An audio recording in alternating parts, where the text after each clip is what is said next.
नमस्कार, मैं हूं अंजुला सिंह माहौर। योग क्रिया की कुछ खास जानकारी वाले पलों में आप सभी दर्शकों का हार्दिक अभिनंदन है, स्वागत है, वंदन है। हमारे साथ बने हुए हैं श्रद्धेय डॉक्टर श्री अशोक कुमार चैटर्जी जी। आप योग क्रिया के मर्मज्ञ हैं, ज्ञाता हैं। कई हफ्तों से लगातार उनकी विशेषताओं के बारे में, योग क्रिया के चर्चा के बारे में उनसे लगातार चर्चा होती आ रही है। मैं समझती हूँ कि बहुत सारे दर्शक ऐसे हैं जो आचार्य श्री की किताबों का अध्ययन कर चुके हैं, लेकिन उसके बावजूद भी बहुत सारे दर्शक ऐसे हैं जो किताबों के बारे में जानना चाहते हैं। बहुत सारे सुझाव हमारे दर्शकों के हमें प्राप्त हुए हैं, बहुत सारी जिज्ञासाएं हमारे दर्शकों की प्राप्त हुई हैं। उसी के आधार पर आज हम चर्चा करेंगे आचार्य श्री की पुस्तकों के बारे में कि उन पुस्तकों में क्या क्या लिखा हुआ है। आचार्य श्री अपने श्रीमुख से बताएंगे। आइए चलते हैं आचार्य श्री के पास। आचार्य जी, आपका हमारे शो में बहुत अधिक स्वागत है। नमस्कार जी, नमस्कार। जानेंगे आप आज आपके द्वारा लिखी गई पुस्तकों के बारे में। आपकी एक पुस्तक है, बड़ी विशेष पुस्तक है और बड़ी प्रामाणिक पुस्तक है। वो है पुराण पुरुष योगीराज श्री श्यामाचरण जी की लहरी जी के बारे में। हम जानना चाहते हैं, हमारे दर्शक जानना चाहते हैं उस पुस्तक में क्या है और वो किस भाषा में है। पुराण पुरुष योगीराज श्री श्यामाचरण लाहिड़ी जी, बहुत फेमस पुस्तक है, नो डाउट।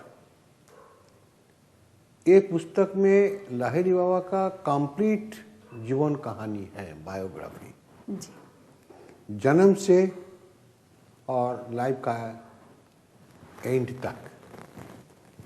लेकिन उसके भीतर कुछ विशेषत्व है।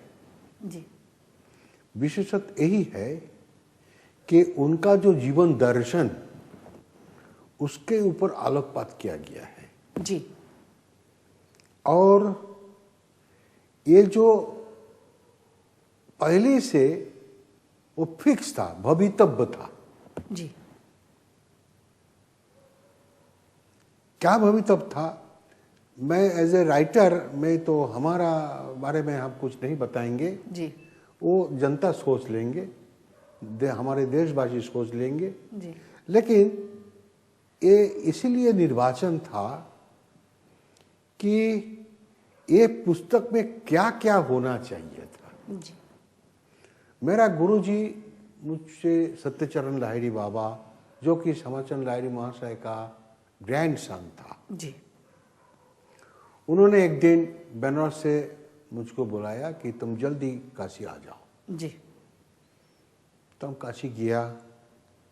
कितने वर्ष पूर्व की बात है ये 1978 की कहानी कहते हैं। जी, तब उनका संदेश आपको प्राप्त हुआ कि आप आ जाइए। हाँ। जी, तो उस वक्त हम तो चले गए बनारस में। तो बोलता है, गुरुजी ने बोला कि देखो अशोक, लाहिड़ी बाबा का एक जीवन कहानी लिखने के लिए मुझको बहुत भक्त ने रिक्वेस्ट किया था, क्योंकि उनके जितने तथ्य है वो हम जब एब्सेंट हो जाएगा तो नहीं मिलेगा समाज को। जी, इसलिए बहुत प्रेशर मेरे ऊपर आता है। जी। तो मैंने तो बहुत आदमी को, बड़े बड़े प्रोफेसर को भी बताया कि ये लाइफ हिस्ट्री लिखो। जी, तो कोई नहीं लिख पाया। अब तो मैं बोलता, ऑर्डर देता हूँ कि तुम लिखो। जी, तो मैंने बोला कि बाबा, हम तो कोई लिटरेरी मैन नहीं है, मैं तो कभी कोई पुस्तक लिखा भी नहीं है, तो आप जो ऑर्डर देते तो मैं क्या करूँगा बताइए। जी, बोले हम जो ऑर्डर देते तुम करो, देखो हो जाएगा, जिसका काम है वो करवा लेंगे। जी, तो बस हम उसमें कभी फाकी नहीं दिया। जी, वो जीवन कहानी जब लिखा था तो बड़े रास्ता को, रोड को हम क्रॉस करते हैं, हम भूल गया कि वो रोड को मैं क्रॉस करते थे। बाथरूम में गया तो 1 घंटा बैठा था। जी, तो मेरे घर वालों 1 घंटा बाद डोर को नॉक करते हैं, क्या रे तुम्हारा क्या हो गया, 1 घंटा हो गया। तो हम तो भूल गया था। जी, तो ऐसे ऐसा बहुत बात है। खाना खाते थे तो ऐसा रुक जाते थे, मैं भूल जाते थे। जी, तो हमारे बाजू में जो खाना खाते थे वो लोग बोलते, अरे क्या करते थे तुमने, ऐसा हमको करते हैं। जी, तो ऐसा हमारा हाल हो गया था। नहाया तो कपड़ा नहीं चेंज किया, वैसा ही हम घर में बाहर घर से बाथरूम से घर में चले गए। जी तो आज सब कहते कि तुम क्या मैड हो गया? जी तो मैं बोलता नहीं, हमारा गलती भूल हो जाता है, क्योंकि हमेशा दिमाग में वही घूमता है। और रात को सोते हैं तो हमारा बेडरूम में और टेबल में पेपर और पेन हमेशा, उस बार को डॉट पेन नहीं हुआ था, जी इसका पीछे डॉट पेन आया था। जी तो कलम फाउंटेन पेन था, तो वो फाउंटेन पेन अभी हमारा हाथ में नहीं है। हमारा लड़का जो है उसको रख दिया, बोले इसको हम एग्जीबिशन में देगा, छोड़ेगा नहीं इसको। जी तो ऐसा ही हुआ था कि रात को 2 बजे उठा और लिखना शुरू कर दिया। जी तो कभी ऐसा होता है कि कलम लेकर के बैठे हैं, कुछ भी नहीं आता है, तो छोड़ो, उसको रख दिया, जा कर के 2-4 घंटा तो क्रिया कर लिया, तो पीछे आया तो लिख दिया 2-4 पेज। ऐसा ही करके वो किताब बना है। तो उसमें क्या है, एक तो लिटरेचर है, दूसरी बात है इनका जो भगवान का जो लाइफ हिस्ट्री है उसको उठाने का मैंने बहुत कोशिश किया। इसका भीतर कितना हुआ मैं नहीं जानता हूँ, वो हमारा जनता जानेगा, हम नहीं जानता है। लेकिन मेरा गुरुजी किताब निकलने के बाद जब उनके पास भेज दिया प्रिंटेड किताब, जी तो हम चले गए बद्रीनारायण में, केदारनाथ बद्रीनारायण और फैमिली लेकर के। तो उधर से जब बनारस में वापस आए तो शाम को उनका घर में आया, उनका बड़े बिल्डिंग था, तो देखता है कि वो कथा होता था धर्म का बारे में। तो हम उधर पहुंचा और वो गुरुजी को प्रणाम करके उधर चले गए।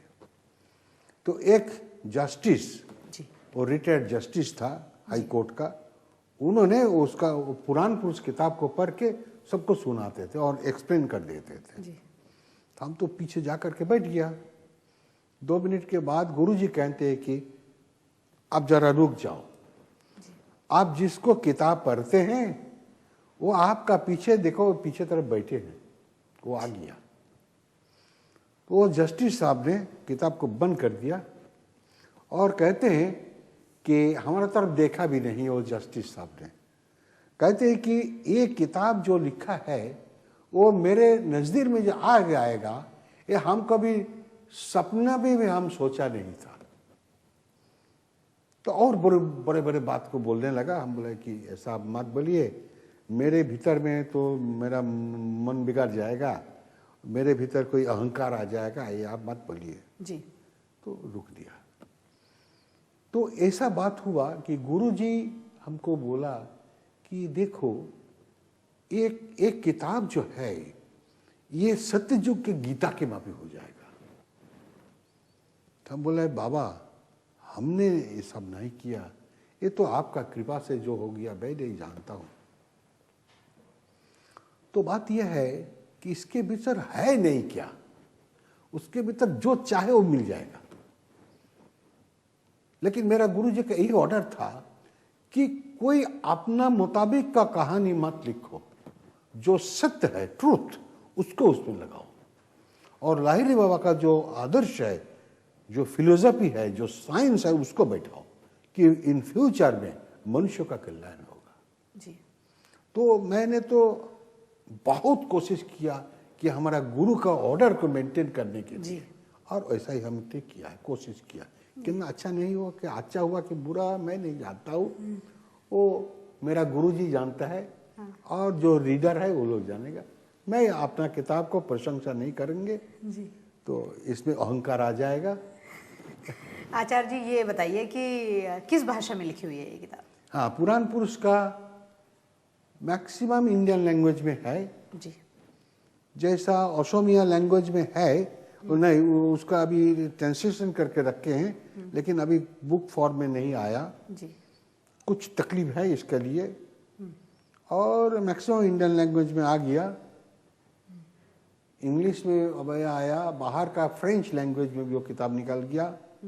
इसी तरीके से वो चलता है, हर लैंग्वेज में है और उपलब्ध भी है उस किताब का।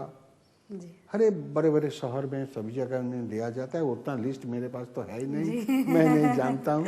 आचार्य जी, जानेंगे आपसे आपकी दूसरी पुस्तक के बारे में। अच्छा। आपकी दूसरी पुस्तक श्यामाचरण क्रिया योग एवं अद्वैतवाद है ये पुस्तक ये है। किताब जी अभी जो क्रियावान है, जो ये साधन करते हैं, ये ब्रह्म साधन, उसके लिए तो एकदम परफेक्ट किताब है। क्योंकि पुराण पुरुष निकलने के बाद बहुत लेटर मेरे गुरु जी के पास आया था कि इतनी इसका भीतर से बहुत चीज है कि वो मीनिंग उसको हमको याद नहीं आता है, तो अब जरा एक्सप्लेन कर दीजिए इसको। जी।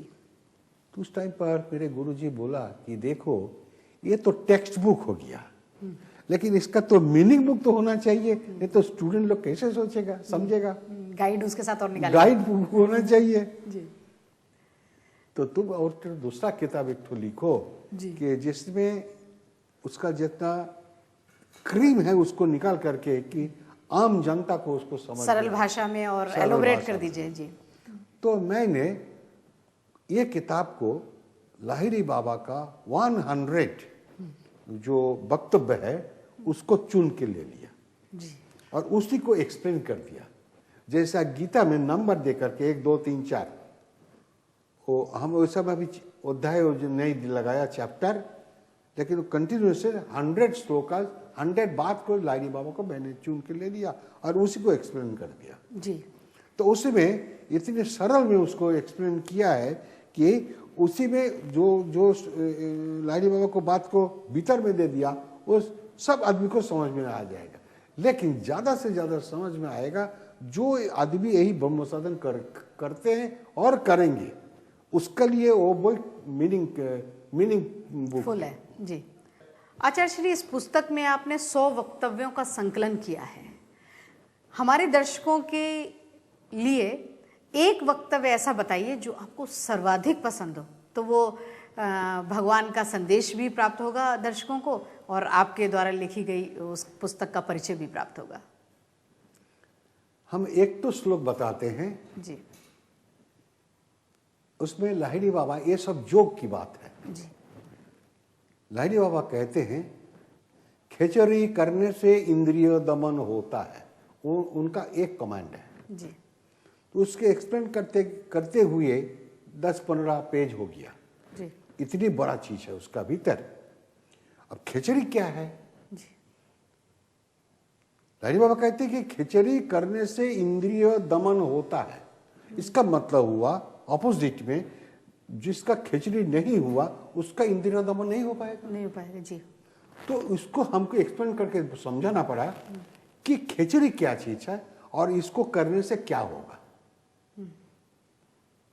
ये देखिए, हम थोड़ा से हिंट सम देते हैं, ये बहुत गोपन चीज है। जब एक छोटे बच्चू जो मादा सून के भीतर रहते थे, उस वक्त उसका टांग कौन अवस्था में रहते हैं, वो जो बड़े बड़े डॉक्टर को भी पूछा वो लोग भी नहीं जानते। तो वो बच्चा मादा सून के भीतर वो खेचरी अवस्था में रहते थे। जी। इसलिए उसको बाहर का सांसा लेना और छोड़ने के कोई जरूरत नहीं पड़ता है। जी। वो बच्चा जब मादा सून से बाहर आया तो जब रो दिया तो उसको खेचरी अवस्था से वो निकल गया। वो जन्म जगत में आकर के दुखी हो गया। क्यों दुखी हुआ और उसको सुखी होने के लिए उसको क्या करना चाहिए, ये सब एक्सप्लेन उसका भीतर रखा है। लेकिन वो इतनी गोपन चीज है, जैसा वो तंत्र शास्त्र में बताया, कुलवधु रीवा। हमारे भारत में गांव गांव में आप लोग देखेंगे कि एक कपड़ा जो है वो ऐसा गमटा लगाते हैं, वेल जिसको कहते हैं। तो उसी का मुताबिक वो चीज है, वो गोपन है। वो गुरु शिष्य से छोड़ करके अब किसी को जाना नहीं जाएगा। लेकिन उसी को एक्सप्लेन किया गया है उसका भीतर सरल लैंग्वेज से, जिससे सब भक्त जो आदमी यही ब्रह्म साधन करेंगे उसके लिए क्लियर है। जी। ऐसा करके वो 100 श्लोक को उनका वक्तव्य को बताया गया है। और लास्ट में जो है वो स्वयं भगवान, केहू श्यामाचरण अपने के लिए बोला कि स्वयं भगवान है, उसको भी एक्सप्लेन किया गया है जी 100 श्लोका में। वो लास्ट जो 100 है उसमें स्वयं भगवान क्यों उन्होंने बताया। और ये भी फिर दूसरा किताब में, क्योंकि ये समाचरण कौन है, वो किताब में भी उसको एस्ट्रोलॉजिकली प्रूव कर दिया कि वो स्वयं भगवान है। जी फिलोसॉफिकली, एस्ट्रोलॉजिकली एंड साइंटिफिकली उसमें प्रमाण कर दिया कि लहरी बाबा स्वयं भगवान था। आपकी एक और पुस्तक है सत्यलोक में सत्यचरण, और इस पुस्तक के बारे में मैं भी जानती हूँ, ये बंगला और इंग्लिश में लिखी हुई पुस्तक है। इस पुस्तक के बारे में हमारे दर्शकों को विस्तार पूर्वक बताइए। हमारे गुरु जी का सत्य बाबा का जी उनका देहांत होने के बाद जितनी भक्त लोग था, सब कोई हमको रिक्वेस्ट करने लगा कि आप गुरु जी के ऊपर एक लाइफ हिस्ट्री आप लिखे। जी हम बोले कि बहुत कठिन की बात है, लेकिन मैक्सिमम तथ्य हमारे पास है जी जो कि कोई नहीं जानते। उसका फैमिली का आदमी भी कोई नहीं जानते थे, उसका डेट ऑफ बर्थ कोई नहीं जानते थे। एक दिन बात से बात होते थे तो उन्होंने कोई स्लिप ऑफ टंग बता दिया था और हम नोट करके रख दिया। अरे तो उनका सामने में नोट नहीं किया, पीछे अपना घर में जाकर के उसको नोट करके रखा था। जी तो बात यह है कि इसी प्रकार उसमें हमारा गुरु जी का जीवन कहानी क्या था। उनका साथ में गंगा सागर तीर्थ में गया था। हम था, गुरु जी था और 2 था। एक उनका चाइल्डहुड से उनका फ्रेंड वो भी था, वो भी भक्त था किरावान, उन्हीं से दीक्षा लिया था, लेकिन वो भी था। तो क्या किया, जब हम लोग चारों आदमी वो समुद्र के नहाने के लिए जाते थे तो थोड़ा किनारे में फूल था, फूल का गाछ से हम थोड़ा से फूल तोड़ लिया और जाकर के बैंड बालू का भीतर में रख दिया। एक तो निशानी रखा है कि इस जगह में है।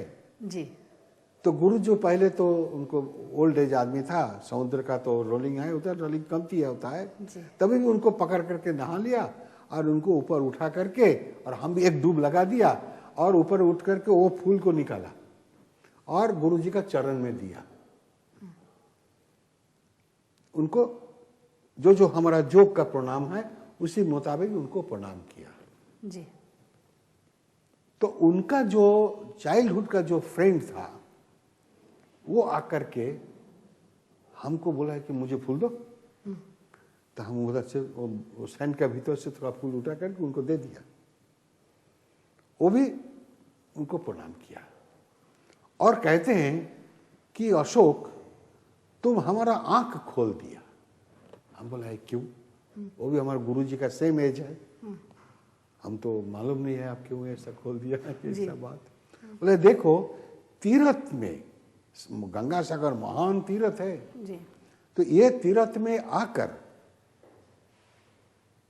गुरु तीर्थ में गुरु का साथ, और ये तीर्थ में नहाने की बाद गुरु को तो प्रणाम करना पहले चाहिए, इसके बाद कपिल मुनि का मंदिर में जाना, लेकिन पहले तो गुरु समान दाता नहीं, गुरु को पहले प्रणाम करना चाहिए। जी ये मेरे दिमाग में नहीं आया, तुम हमारा आंखें खोल दिया। तो इसी तरीका से सारे बातों को उस किताब में रखा है। जी एक दफे वो वेस्टर्न इंडिया में और साउदर्न इंडिया में गुरु जी गया था, वो उन्हीं का फ्रेंड के साथ। जी तो उधर में एक दिन वो कहते हैं कि उस जगह में मुझे जाना है कि वो लड़की रोता है, उनको पास मेरा जाना है। वो उनका एक फ्रेंड था, उसका लड़की था उधर में, शादी होकर के उधर चले गए थे। तो उसका खबर मिल गया कि गुरु जी इधर आए लेकिन हमारे घर में नहीं आ पाए प्रोग्राम के अनुसार। तो बोले कि कल उधर चलो, उधर में किया। ऐसा ऐसा सारे बात उनका जो ऑल परवेसिव जो उनका कैपेसिटी था उसको बहुत सारे उठाया। और ऐसा ही पुराण पुरुष भी जो था, तो मैंने बहुत कोशिश किया कि ये जो स्वयं भगवान है उसको उठाने के लिए, इसी प्रकार से उसको लिखा। जरा से झूठा बात उसमें नहीं है। आचार्य श्री ने बताया कि सत्यलोक में सत्य आचरण यानी सदाचरण अगर करते रहें, अपने आचरण के माध्यम से ही सदगति को प्राप्त किया जा सकता है। आचार्य श्री की पुस्तकें इतनी विलक्षण, अद्भुत और महत्वपूर्ण हैं कि पाठकों को, दर्शकों को उनके बारे में ज़्यादा से ज़्यादा जानकारी एकत्रित हो, ज़्यादा से ज़्यादा जानकारी उनको मिले, ऐसा हमारा प्रयास है। जानते हैं उनके द्वारा लिखित और पुस्तकों के बारे में। आचार्य श्री बताइए कि ये श्यामाचरण कौन है? ये श्यामाचरण कौन है? ऐसी पुस्तक आपने लिखी है, उस पुस्तक के बारे में हमारे दर्शकों को विस्तार पूर्वक बताइए। ये पुस्तक लाहिड़ी बाबा के ऊपर एक रिसर्च बुक है जी। वो मैं जितना किया करते थे जी। उसके माध्यम से लाहिड़ी बाबा को हम क्या देखा, क्या मेरा ज्ञान और उपलब्ध हुआ, वो चीज उसका भीतर में लिखा है। उनका गुरु कौन था? जी। सब कोई कहते कि बाबा जी था, लेकिन बाबा जी कौन था? जी। सब कोई कहते कि इधर उनको देखा, वहां देखा। तो हम बोले कि ये सब ठीक बात नहीं है जी। ये सब गॉसिपिंग है जी। Gossiping and the truth facts, इसमें डिफरेंस होता है। जी। तो ये गॉसिपिंग को हम हटाने के लिए वो किताब को लिखा था जी। कि उनका गुरु असली में कौन था और श्यामाचरण भी असली में कौन था। हमारे शास्त्र के अनुसार उसको मिला करके कि ये कलियुग के अंत में यही भगवान आकर के क्या क्या किया है, इस सब के ऊपर हमारा धर्म इतिहास भारत का। देखिए जी, इतिहास तो राजा से राजा का लड़ाई होता है, ऐसा ही होता है कि इतिहास बनता है, जो कि हम लोग स्टूडेंट लाइफ में पढ़े हैं जी। लेकिन ये छोड़कर के भी भारत हमारा धर्म की देश है, तो उसका भी एक इतिहास होता है जी। वो इतिहास के ऊपर, दर्शन के ऊपर, इंडियन फिलोसफी के ऊपर, ऐसा वो साइंस विज्ञान के ऊपर, ये सब सारे मिला करके हमारे देश का कृष्टि संस्कृत सबके ऊपर मिला करके ये हु इज दिस श्यामाचरण, ये श्यामाचरण कौन है, वो किताब को लिखा गया है जी। तो ये किताब अगर हम लिखा है इसलिए मैं नहीं कहता हूँ, अगर कोई मनुष्य इसको पढ़े तो आपसे ही मोहित हो जाएगा। और हम लिखा है अभी हम कभी सोचते नहीं, इसलिए जब हमको लेजर टाइम मिलता है वो किताब मैं नहीं पढ़ता हूँ और मैं नहीं जानता हूँ ये किताब मैं लिखा है, ये हम भूल जाते हैं। हम भी नया रीडर होकर के वो किताब मैं पढ़ता हूँ। जितनी बार पढ़ते हैं उतनी बार अच्छी लगती है। मेरे पास भी नया लगता है जी। जितनी बार पढ़ते हैं उतनी बार और आकर्षित करती है और नया ज्ञान मुझको मिल जाता है जी। इतना ऐसा है। आचार्य श्री बता रहे हैं कि ये श्यामाचरण कौन है, ये थीसिस है, ये रिसर्च वर्क है जो उनके पूरे संपूर्ण जीवन पर प्रकाश डालती है, आलोकपात करती है। आचार्य श्री ने इतनी विलक्षण पुस्तक लिखी है जिसको जितनी बार पढ़ा जाए उतनी बार नई लगती है, जितनी बार पढ़ा जाए उतनी बार ज्ञान अर्जन होता है, जितनी बार पढ़ा जाए उसमें से और गूढ़ रहस्य की प्राप्ति होती है और ज्ञान चक्षु खुलते हैं और ऐसी बातों की जानकारी मिलती है जो शायद कहीं और न मिल पाए। आचार्य श्री, हमें आपकी पुस्तक है एक प्राणमयम जगत, उस पुस्तक के बारे में हमारे दर्शकों में बड़ी जिज्ञासा है। बहुत सारी उनके फ़ोन कॉल्स और ये आते हैं और वो जानना चाहते हैं, तो आप इस पुस्तक के बारे में विशेष तौर पर बताइए। हमारा धर्म में है सर्वं प्राणमयं जगत जी। ये बात हमारा धर्म पुस्तक में है जी। तो मेन आइडिया वहीं से आया जी। और हम एक क्रियावान होते हुए जी। मैं देखा जी। मैं कि ये उपलब्ध हुआ कि प्राण छोड़ करके कुछ है ही नहीं। जी। हम भी खुद ये जो शरीर मेरा जिंदा है वो प्राण का कृपा से। इसी प्रकार ये जगत में जितने मनुष्य है, जितने जीव है, जिसके भीतर प्राण है, सबके भीतर प्राण है। जी। ये जो चीज है, ये ग्रास, ये trees, sky, moon, everything full of the प्राण। ये जब मेरे को उपलब्ध में आया तो उसको हमारा शास्त्र के वचन लेकर के मिलने के लिए कोशिश किया। वो छोटा किताब है जी। लेकिन कोई मनुष्य अगर इसको पढ़े तो उसको आपसे अब जानकारी यही होगा कि प्राण छोड़ करके कुछ हो नहीं सकता। जी। तो इसी के ऊपर वो शॉर्ट करके उसको लिखा है, लेकिन वेरी इजी लैंग्वेज है, लेकिन संस्कृत है उसका भीतर में, क्योंकि संस्कृत जो श्लोकाज है उसको उठा करके दे दिया जी। लेकिन वो बांग्ला हिंदी में ऐसा है और क्या लैंग्वेज में है, मुझे अभी याद नहीं पड़ता है, लेकिन वेरी सरल है। और ये जो सर्वांग प्राणमय जगत, इसके ऊपर प्राणमय जगत रखा है वो किताब को नाम। तो इसलिए ये जगत ब्रह्मांड जो है प्राण के ऊपर चलते हैं, उसको जानना हमारा सब भक्त सब मनुष्य को उचित काम है। ये मेरा उपलब्ध है और अभी नहीं जानेगा तो इन फ्यूचर में उसको जानना ही पड़ेगा। प्राण माने ईश्वर, प्राण माने ईश्वर, तो भगवान ईश्वर जो है वो हमारे सबके भीतर है, उसी को प्रमाण रखने के लिए हमारे शास्त्र के वचन उठा करके उसको बता जी वो किताब। आचार्य श्री की पुस्तकों के बारे में हमारे दर्शकों ने विस्तार पूर्वक जाना। अभी बहुत सारी पुस्तकें ऐसी बची हैं जिन पर चर्चा होना अत्यंत आवश्यक है। हमारे दर्शक अगर ज्ञान अर्जन करना चाहते हैं, इन पुस्तकों को पढ़ना चाहते हैं, इनमें छिपे गूढ़ रहस्यों को जानना चाहते हैं, तो पूरे हिंदुस्तान के बड़े बड़े शहरों में ये पुस्तकें उपलब्ध हैं। बनारस विश्वविद्यालय के पुस्तकालय के अंदर ये पुस्तकें उपलब्ध हैं। शो के समाप्त होने का समय आ चुका है। इजाज़त दीजिए अंजुला सिंह माहौर को योग क्रिया इस प्रोग्राम से, और अगले हफ्ते आज ही के दिन आज ही के समय आपसे फिर मुलाकात होगी। हमारे साथ लगातार बने रहेंगे आचार्य श्री अशोक कुमार चटर्जी जी, और बहुत सारे ज्ञान चक्षु आप सबके खोलेंगे। इन्हीं शब्दों के साथ बहुत बहुत धन्यवाद और आभार जी। नमस्कार। नमस्कार।